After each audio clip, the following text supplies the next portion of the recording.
Hello future IITians, कैसे हो आप लोग। तो आई होप बच्चों आप लोग बहुत अच्छे होंगे। बच्चों आप लोगों ने मन बना लिया है कि आपको आईआईटी का एग्जाम क्रैक करके बहुत अच्छे आईआईटी कॉलेज में जाना है।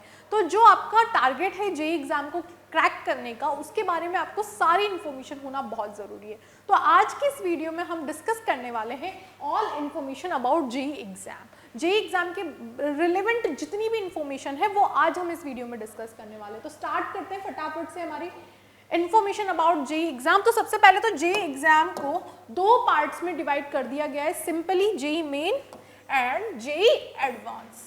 सबसे पहले आपको जेईई मेन क्रैक करना पड़ेगा, उसके बाद आप जेईई एडवांस के लिए क्वालिफाई हो जाते हो। अब बात आती है कि इन एग्जाम्स को कंडक्ट कौन कराता है। तो जेईई मेन एग्जाम को जो कंडक्ट कराता है वो है NTA, national test agency. NTS को कंडक्ट कराता है। और अगर हम बात करें जेईई एडवांस को कौन कंडक्ट करवाता है, तो इसके लिए कंडक्ट करवाती है इसको आईआईटीज एवरी ईयर। इसको टॉप 7 आईआईटीज में से कोई भी एक आईआईटी इसको कंडक्ट करवा सकती है। वो डिफरेंट ईयर में डिफरेंट आईआईटीज कंडक्ट करवाती है। जैसे कि मेनली जो आईआईटीज इनको कंडक्ट कराती है IIT Kharagpur, IIT Kanpur, IIT Madras, IIT Delhi, IIT Mumbai, IIT Guwahati, IIT Roorkee और बेंगलोर में भी अगर आईआईटी रुड़की और एक और ऑप्शन है इंडियन इंस्टीट्यूट ऑफ साइंस, इसको बोलते हैं आईआईसीएसई बेंगलोर। ठीक है, इंडियन इंस्टीट्यूट ऑफ साइंस। ये क्या है हमारा, ये जॉइंट एडमिशन बोर्ड भी है, जॉइंट एडमिशन बोर्ड भी है JAB। ठीक है, तो इनमें से कोई भी आईआईटी इसको कंडक्ट करवा सकती है, डिपेंड्स कि किस ईयर कौन सी आईआईटी कंडक्ट करवा रही है। तो इनमें से टॉप 7 आईआईटीज में से कोई भी आईआईटी इसको कंडक्ट करवा सकती है। इसके बाद बात आती है कि क्या इसमें कोई एज लिमिट है। तो बेटा दोनों एग्जाम्स में अगर मैं बात करूं जेईई मेन, अगर मैं बात करूं आपसे जेईई मेन या फिर मैं बात करूं आपसे जेईई एडवांस, तो दोनों के लिए ही कोई एज लिमिट नहीं है, there is no age limit. But इसका मतलब ये नहीं है कि आप कभी भी कितनी बार भी इस एग्जाम को देख सकते हो। क्यों? क्योंकि इसके अटेम्प्ट्स फिक्स है। अगर हम अगली बात करें बच्चों कि अटेम्प्ट्स कितने होंगे, ये बहुत ध्यान से समझना। बहुत बच्चों को इसमें कंफ्यूजन होता है कि इतने अटेम्प्ट्स है तो क्या कभी भी इतने अटेम्प्ट्स दे सकते हैं। नहीं, ऐसा नहीं है, क्राइटेरिया फिक्स है। अगर हम सबसे पहले बात करें जेईई मेन के एग्जाम की, तो जेईई मेन के एग्जाम के लिए हमारे पास सिंपली 3 अटेम्प्ट्स है। अब ऐसा नहीं है 3 अटेम्प्ट हमारे पास है तो हम हमारी मर्जी पड़ेगी तब 3 अटेम्प्ट्स का यूज करेंगे, नहीं। एक अटेम्प्ट आपका 12th के साथ, जब आप 12th बोर्ड में अपीयर कर रहे हो उस साल आपका एक अटेम्प्ट काउंट होगा। उसके बाद एक साल और आप दे सकते हो, उसके बाद एक साल और दे सकते हो। सिंपली जैसे अगर आप अभी 2022 वाला जेईई का 12th बोर्ड देने वाले हो, तो एक तो इसके साथ आप जेईई मेन का एग्जाम दे सकते हो। इसके बाद अगर आपका नहीं होता है तो उसके बाद आप 2023 में दे सकते हो। इसके बाद भी अगर आपको एक और चांस चाहिए तो 2024 में दे सकते हो, बस दैट्स इट। अब बात आती है मैम अगर मैंने 2022 वाला एग्जाम नहीं दिया तब भी क्या मेरे पास 3 अटेम्प्ट होंगे क्या? नहीं, आपका एक अटेम्प्ट डिस्ट्रॉय हो जाएगा, खराब हो जाएगा, फिर भी आपके पास क्या बचेंगे? 2 ही अटेम्प्ट बचेंगे। मतलब क्या हुआ कि इसमें एज लिमिट तो नहीं है बट अटेम्प्ट्स फिक्स है। इसका मतलब आप मन मर्जी से कभी भी नहीं दे सकते। अगर आपने 12th के साथ ये एग्जाम नहीं दिया तो इसका मतलब ये नहीं है कि आप फिर 2025 में भी दे सकते हो, नहीं। आपके लिए 3 साल फिक्स हो गए, 2022, 23, 24, दैट्स इट। क्लियर है बच्चा? इसके बाद कि मतलब आपको 12th के साथ देना है, उसके बाद एक और चांस, उसके बाद एक और चांस, फिर नहीं है। अगर आपने 12th के साथ नहीं दिया फिर भी आपके 2 चांस ही बचेंगे। क्लियर है? उसके बाद आता है जेईई एडवांस की बात। इसमें आपके पास सिर्फ 2 अटेम्प्ट्स ही बचते हैं। इसके बाद इसमें आपके लिए सिर्फ 2 अटेम्प्ट्स है। कैसे? उसका भी सेम क्राइटेरिया है। कैसे? अगर आप 12th के साथ देते हो तो एक अटेम्प्ट तो आपका यहाँ पर काउंट हो जाएगा। इसके बाद अगर आपको एक और चांस चाहिए, इसमें आपको नहीं हुआ या रैंक कुछ ऐसा खराब आया, दोबारा तैयारी करना चाहते हो तो एक बार और दे सकते हो। जैसे कि फॉर एग्जाम्पल आप इस साल 2020 12th का एग्जाम दे रहे हो तो एक तो आप ये वाला अटेम्प्ट दे सकते हो। अगर आपको इसमें लगता है आप सेटिस्फाई नहीं हो या आपका नहीं हुआ तो आप एक और बार 2023 में दे सकते हो, दैट्स इट।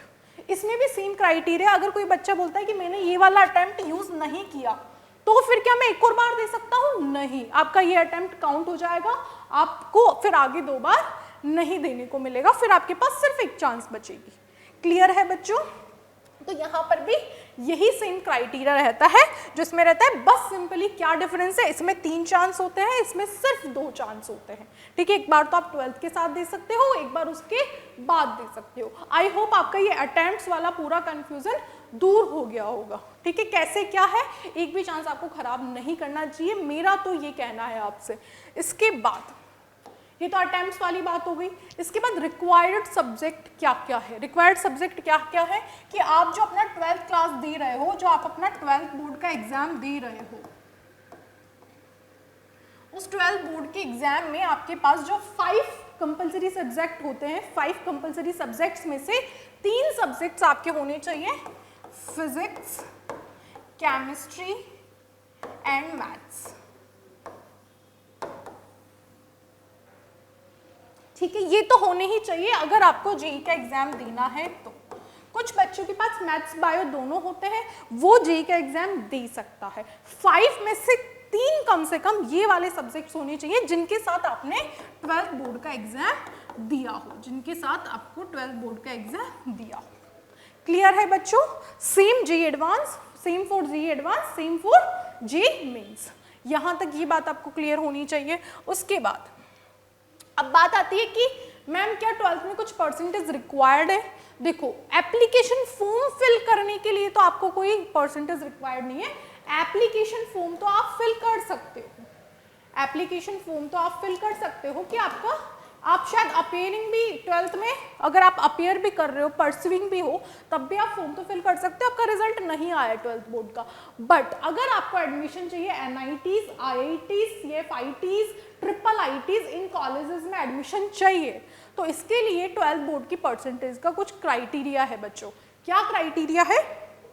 जनरल वाले बच्चे, जो भी जनरल कैटेगरी में आते हैं, उनका 12th बोर्ड का 75% से ज़्यादा या 75% तक होना ही चाहिए, इतना उनको लाना ही पड़ेगा अपने 12th बोर्ड एग्जाम में। ठीक है, इसका मतलब ये है कि आपको अपने 12th बोर्ड को बिल्कुल भी हल्के में नहीं लेना है, उसकी तैयारी भी बहुत अच्छे से करनी है। इसके बाद जो कैटेगरी SC ST में आते हैं बच्चों, उनके लिए थोड़ा सा मार्जिन है, उनको 65% तक ही लाना पड़ेगा या फिर उससे ज़्यादा लाना पड़ेगा, तब वो इन कॉलेजेस में एडमिशन ले सकता है। मतलब आप पेपर तो दे सकते हो, उसमें कोई इशू नहीं है, बट अगर आपको फिर IITs और NITs में एडमिशन लेना है तो फिर आपका परसेंटेज ये होना चाहिए। आप एप्लीकेशन फॉर्म फिल करते टाइम आपसे परसेंटेज नहीं पूछा, अगर आप परसिविंग भी हो तो चलेगा, ठीक है, लेकिन एडमिशन के टाइम आपको फिर वो मार्कशीट मांगेंगे और आपको वो जनरल वालों को 75 या अबोव 65, और जो SC ST में आते हैं वो 65% और अबोव होनी चाहिए। तो इसका क्या मतलब हो बच्चों कि आपको 12th बोर्ड के लिए भी बहुत ज़्यादा मेहनत करनी पड़ेगी, हल्के में नहीं लेना है। क्लियर है यहाँ तक की बात? उसके बाद जो जेईई एडवांस का हमारा एग्जाम होता है, ठीक है, जेईई मेन का हो गया। अब ठीक है, आपने जेईई मेन क्लियर कर लिया, तो आप कितने बच्चे, अब एग्जाम तो बहुत सारे बच्चे देते हैं, तो कितने बच्चे ऐसे होंगे जो जेईई मेन के बाद जेईई एडवांस को अटेम्प्ट कर सकते हैं, जेईई मेन के बाद जेईई एडवांस का एग्जाम दे सकते हैं? कितने बच्चे ऐसे होंगे? तो जेईई मेन की में जिसकी रैंक 2,24,000 या अप्रॉक्सीमेट में बोलूँ तो 2.5 लाख के अंदर आई है, तो जो टॉप 2.5 लाख बच्चे होंगे, जो टॉप 2.5 लाख बच्चे होंगे जिनकी रैंक, ये तो मैंने 2.5 लाख अप्रॉक्सीमेट है, और अगर मैं बिल्कुल डीप में जाऊँ तो जो टॉप रैंक है अंडर 2,24,000, इसके अंदर वाले जो बच्चे हैं वो जेईई एग्जाम में, जो जेईई एडवांस के एग्जाम में जेईई मेन के बाद उसको अटेम्प्ट कर सकते हैं, उसके लिए एलिजिबल हो जाते हैं। उसके लिए कैटेगरी वाइज जो डिवाइडेशन है वो ऐसे है कि जनरल और EWS को 10% रिजर्वेशन है, OBC और 27% OBC वालों की सीट्स होंगी इसमें, SC वालों की होगी इसमें 15%, ठीक है। उसके बाद ST वालों के लिए 7.5 होगा इसके लिए क्राइटेरिया। ओपन है सबके लिए 40.5%, और जो PWD का मतलब होता है फिजिकल डिफेक्ट वाले जो स्टूडेंट्स होंगे तो इन सब के अलावा उनको 5% एक्स्ट्रा रिजर्वेशन मिलेगा। तो ये 2.5 लाख में भी क्राइटेरिया जो रहेगा, the category will be divided as the following, इस तरीके से कैटेगरी डिवाइड हो जाती है। तो जे एडवांस के लिए क्या क्या चीज़ें हो गई, जे एडवांस के लिए एक तो आपको ये क्लियर करना पड़ेगा, इसके अंदर आना पड़ेगा, ठीक है, इस रैंक के अंदर आना पड़ेगा, तब आप वो पेपर दे सकते हो, अदरवाइज वो पेपर भी आप नहीं दे सकते। ऐसा नहीं है कि हर कोई आके और एडवांस का पेपर दे सकता है, ऐसा नहीं है।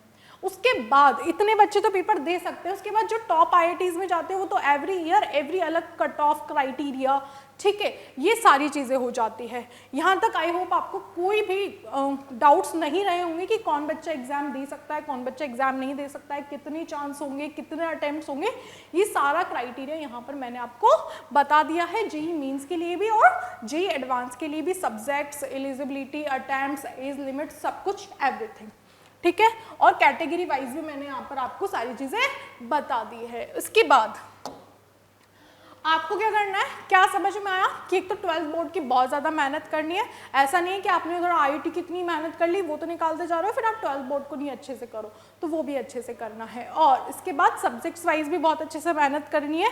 तो आपको अपने एग्जाम के लिए best of luck. I hope मेरी जो इन्फॉर्मेशन है ये आपके बहुत ज़्यादा काम आने वाली है, आपको टारगेट अचीव करने में बहुत ज़्यादा हेल्प करने वाली है। तो प्लीज़ कॉमेंट बॉक्स में ज़रूर बताइए अपने जो भी व्यूज़ हैं, और हमारे चैनल को सब्सक्राइब करिए, वीडियो को लाइक करिए। Thank you so much.